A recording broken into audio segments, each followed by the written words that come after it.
खबर जिला पालघर के बोईसर से है। सोनाली पाटिल के ऊपर जानलेवा हमला।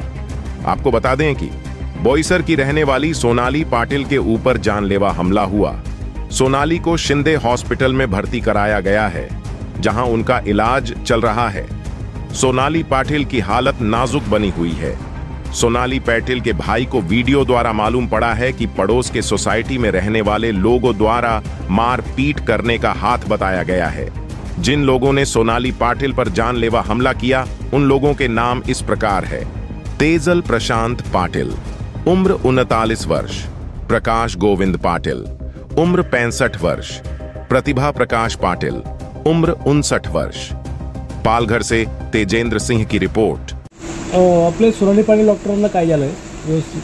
ॲक्च्युली सोनाली पाटील जी आहे ती माझी लहान बहीण आहे। ती सध्या 5 वर्षापासून माझ्यासोबतच वास्तव्याला भक्ती पार्क येथे राहत असते। आमच्या शेजारी राहणारे जे प्रशांत पाटील म्हणून आहेत, त्यांच्या परिवाराशी शाब्दिक चकमक त्यांची चालू असते बायांची। आज मी क्लिनिकला असताना मला त्यांच्या पत्नीचा फोन आला की तुम्ही तुमच्या घरच्यांना समजावा वगैरे।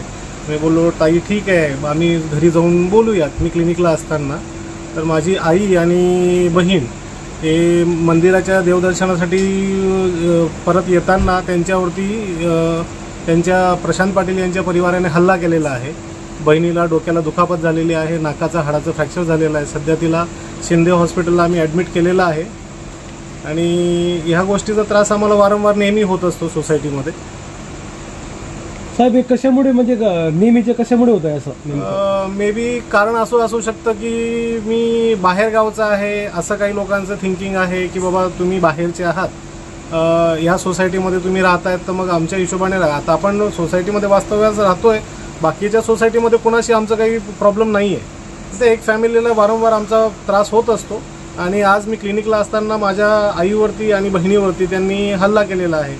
आता बहिणीला डोक्याला जास्त दुखापत झाल्यामुळे शिंदे हॉस्पिटलला आम्ही सध्या तात्पुरतं ॲडमिट केलेलं आहे।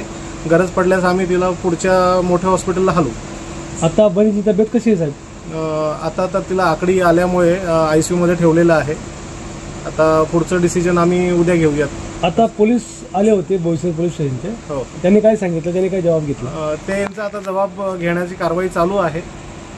MLC आम्ही सबमिट केलेली आहे। गुन्हा दाखल वगैरे करण्याचे काय सांगितलं? गुन्हा आता कधी दाखल करतायत त्याची आम्ही वाट बघतोय। सध्या पंचनामा वगैरे झालेला आहे।